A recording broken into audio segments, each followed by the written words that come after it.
মাননীয় প্রধানমন্ত্রী তারেক রহমানের নেতৃত্বাধীন বর্তমান সরকারের ১৮০ দিন পূর্ণ হয়েছে। আর এই ১৮০ দিনে আমাদের কুমিল্লা অঞ্চলের ৬ জেলার মানুষ কি পেয়েছে, কি পাইতে পারত, কি প্রত্যাশা, এর নিয়ে আজকে আলোচনা করব। কুমিল্লা, চাঁদপুর, নোয়াখালী, লক্ষ্মীপুর, ফেনী, ব্রাহ্মণবাড়িয়া, এই ৬ জেলা বাংলাদেশের মধ্যে অত্যন্ত সমৃদ্ধ এলাকা।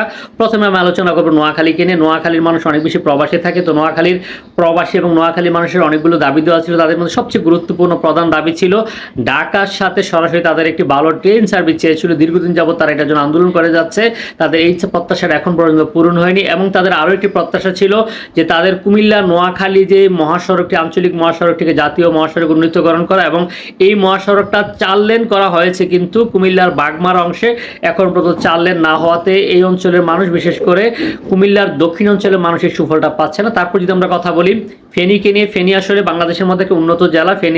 ফেনী অনেক প্রবাসী রয়েছে, তো ফেনীর মানুষের অনেক দাবি ছিল। তাদের মধ্যে অন্যতম ছিল ফেনী মানুষ চেয়েছিল ফেনীকে যেন সিটি কর্পোরেশন করা হয়। ফেনীর আরও কিছু প্রত্যাশা ছিল, যেমন মেডিকেল কলেজ। এটা নিয়ে আসলে আমরা জানি যে কারা বিরোধিতা করেছে, এই জন্য আসলে ফেনী মেডিকেল কলেজটা এখন পর্যন্ত হয়নি। আর তারপর যদি কথা বলি লক্ষ্মীপুরের কথা, লক্ষ্মীপুর আমাদের এই অঞ্চলের মধ্যে সবচেয়ে অবহেলিত একটা জেলা। তো এই সরকার ক্ষমতায় আসার 6 মাসের মধ্যে লক্ষ্মীপুরে একটি মেডিকেল কলেজ, একটি বিশ্ববিদ্যালয় হয়েছে, কিন্তু লক্ষ্মীপুরের মানুষের আরও অনেকগুলো দাবি ছিল। তাদের মধ্যে অন্যতম ছিল লক্ষ্মীপুর চাঁদপুর রেল যোগাযোগ হওয়া এবং লক্ষ্মীপুর চাঁদপুর কুমিল্লা যে আঞ্চলিক মহাসড়কটা আছে, এই মহাসড়কটাকে 4 লেনে উন্নীতকরণ করা। এটা আসলে এই অঞ্চলের মানুষের দাবি ছিল এবং লক্ষ্মীপুরে আরও অনেকগুলো দাবি দেওয়া রয়েছে। আশা করি সরকারের বাকি সময়ের মধ্যে দাবি দেওয়াগুলো, প্রত্যাশাগুলো পূরণ হবে। চাঁদপুরের কথা যদি বলি, চাঁদপুরে মানুষের অনেক প্রত্যাশা রয়েছে। চাঁদপুরে একটি এক্সপোর্ট প্রসেসিং জোন ইপিজেড হওয়ার কথা ছিল। বর্তমান সরকারের প্রধানমন্ত্রী তারেক রহমান চাঁদপুর সফরে গিয়েছিলেন, ঘোষণা দিয়েছিলেন। চাঁদপুর ইপিজেডটা এখনও কার্যক্রম শুরু হয়নি। তারপর যদি আমরা ব্রাহ্মণবাড়িয়ার কথা বলি, ব্রাহ্মণবাড়িয়া কিন্তু বাংলাদেশের মধ্যে সবচেয়ে বেশি সমৃদ্ধ। বাংলাদেশের অর্থনীতির চালিকার শক্তি সিংহভাগ ব্রাহ্মণবাড়িয়ার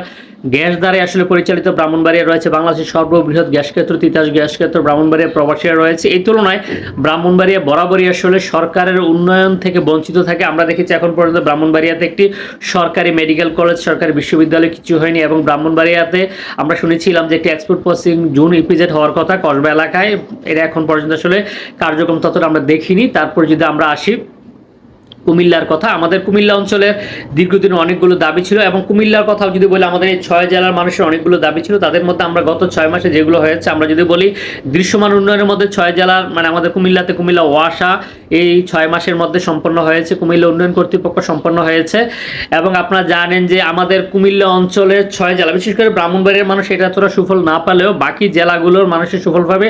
সবচেয়ে বড় কাজ যেটি, সেটি হয়েছে ঢাকা কুমিল্লা সরাসরি কর্ড লাইনের যে প্রকল্প, এটা আবার বাজেটে পাশ হয়েছে। এটা আসলে এই অঞ্চলের মানুষের দীর্ঘদিনের দাবি ছিল, একটা প্রত্যাশা ছিল।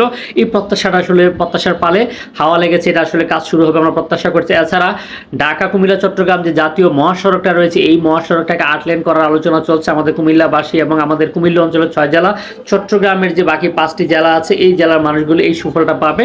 তাদের মধ্যে সবচেয়ে গুরুত্বপূর্ণ যে বিষয়টি, আমাদের এই অঞ্চলের যিনি কুমিল্লার গণমানুষের নেতা মনিরুল হক চৌধুরীর কথা যদি বলি, উনি আমাদের কুমিল্লার উন্নয়নে নিবেদিত প্রাণ। উনি অক্লান্ত পরিশ্রম করে যাচ্ছে। উনি বর্তমান সরকার ক্ষমতা আসার পর কুমিল্লা সিটি কর্পোরেশনকে বর্ধিত করার জন্য উনি অলরেডি ইতিমধ্যে আবেদন করেছেন। আমরা শুনেছি যতটুকু এটা আসলে প্রক্রিয়াধীন, কুমিল্লা সিটি কর্পোরেশনটা মানে অনেক বড় হবে, কুমিল্লা সিটি কর্পোরেশন এরিয়াটা। এছাড়া আপনারা জানেন যে কুমিল্লাতে বাঙ্গরা উপজেলা সম্পন্ন হয়েছে, আরেকটা উপজেলার জন্য দাবি চলছে, ময়নামতি উপজেলা করার একটা আলোচনা রয়েছে। এছাড়া ব্রাহ্মণপাড়া, তারপর হচ্ছে এই কুমিল্লার লালমাই উপজেলা, মেঘনা সহ কয়েকটাতে মানে ফায়ার সার্ভিস যে উপজেলাগুলোতে নেই, এই ফায়ার সার্ভিস নিয়ে এখন পর্যন্ত কোনো অগ্রগতি হয় নাই। এবং আমাদের কুমিল্লাবাসীর আরও প্রত্যাশা ছিল বর্তমান সরকারের শুরুর দিকে আমাদের স্থানীয় সংসদ সদস্যরা ব্রাহ্মণপাড়া পৌরসভা, মেঘনা পৌরসভা, লালমাই পৌরসভা এবং গৌরীপুর পৌরসভা, কোম্পানিগঞ্জ পৌরসভা, এইগুলোকে পৌরসভার জন্য দাবি উত্থাপন করবেন। আসলে এখন পর্যন্ত এই পৌরসভাগুলোর জন্য দাবি উত্থাপন করা হয়নি।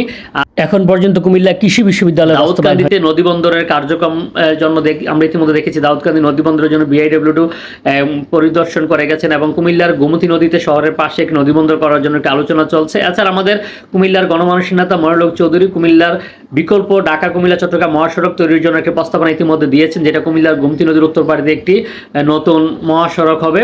এবং আমাদের মনিরুল হক চৌধুরী কুমিল্লা শহরে যে রাস্তাগুলো 4 লেনের জন্য প্রকল্প হাতে নিয়েছেন, তো আশা করি এগুলো আমরা দৃশ্যমান খুব অল্প সময় মধ্যে দেখতে পাবো। এছাড়া সবচেয়ে গুরুত্বপূর্ণ যে বিষয়টি আমরা জানাচ্ছিলাম যে জুলাই সনদের মধ্যে রয়েছে কুমিল্লা অঞ্চলের 6 জেলা, কুমিল্লা, চাঁদপুর, নোয়াখালী, লক্ষ্মীপুর, ফেনী, ব্রাহ্মণবাড়িয়া, 6 জেলা মানুষের দুইটা গুরুত্বপূর্ণ দাবি ছিল কুমিল্লা বিভাগ, কুমিল্লা নামে বাস্তবায়ন এবং কুমিল্লা বিমানবন্দর। এই দুইটার কোনো দৃশ্যমান অগ্রগতি আমরা এখনো দেখি না। যদিও আমাদের কুমিল্লা সদর আসনের সংসদ সদস্য মনিরুল হক চৌধুরী বারবার এই দাবিগুলো উত্থাপন করেছেন এবং কুমিল্লা 5 আসনের সংসদ সদস্য এবং কুমিল্লা লাকসামের যিনি সংসদ সদস্য এবং কুমিল্লা 1 আসনের সংসদ সদস্য ডক্টর খন্দকার মোশাররফ হোসেন ওনারা জাতীয় সংসদে এই দাবিগুলো উত্থাপন করেছেন যেন কুমিল্লা বিভাগটা দ্রুত বাস্তবায়ন করা এবং কুমিল্লা এয়ারপোর্টটা যেন চালু করা হয়। তো আমরা প্রত্যাশা করব 180 দিন আসলে আমাদের কুমিল্লাবাসীর প্রাপ্তিগুলো আমি আলোচনা করলাম, আর হয়তো কিছু প্রাপ্তি আমার বলার মাঝখানে মিস হতে পারে এবং আর কি প্রাপ্তি হয়েছে আমাদের গত 6 মাস অবশ্যই আপনারা মন্তব্য করুন। আরেকটা বিষয় হচ্ছে আমাদের কুমিল্লা গোমতী নদীর উত্তর পারে একটা ইপিজেড স্থাপনের কথা বলেছিলেন মনিরুল হক চৌধুরী এবং কুমিল্লার গোমতী নদীর উত্তর পারে জেলখানা স্থাপনের কথা বলেছিলেন, গোমতী নদীর উত্তর পারে কুমিল্লার একটি হাউজিং এস্টেট করার পরিকল্পনার কথা বলেছিলেন এবং কুমিল্লা মেডিকেল কলেজের একটি ক্যাম্পাস গোমতী নদীর উত্তর পারে স্থানান্তরের কথা বলেছিলেন। কুমিল্লা মেডিকেল কলেজকে 1000 শয্যা উন্নীতকরণের কথা বলা হয়েছিল এবং কুমিল্লা সদর হসপিটালকে 500 শয্যা উন্নীতকরণের কথা বলা হয়েছিল এবং কুমিল্লার যে সকল উপজেলাগুলোতে ফায়ার সার্ভিস নেই ফায়ার সার্ভিস স্থাপনা এবং কুমিল্লার গুরুত্বপূর্ণ স্থাপনাগুলোতে মানে স্থানগুলোতে যে জায়গাগুলো জনবহুল এবং ব্যবসা বান্ধব এই এলাকাগুলোকে পৌরসভার একটা দাবি ছিল। তো আমি প্রত্যাশা করব আমাদের আসলে 180 দিন খুব দ্রুতই চলে গেছে, বাকি দিনগুলো চলে যাবে। বর্তমান সরকারের এই সময়ের মধ্যে আমাদের কুমিল্লার যারা জনপ্রতিনিধি আছেন তারা উদ্যোগ নিয়ে আমাদের কুমিল্লা বিভাগের কুমিল্লা অঞ্চলের 6 জেলা মানুষের দাবিগুলো পূরণ করবেন এই প্রত্যাশায় শেষ করছি। এখানে আপনাদের কেমন লাগলো ভিডিওটি অবশ্যই মন্তব্য করে জানাবেন এবং আপনাদের কি কি দাবি আছে অবশ্যই কমেন্টস করে দিবেন। শেষ করছি।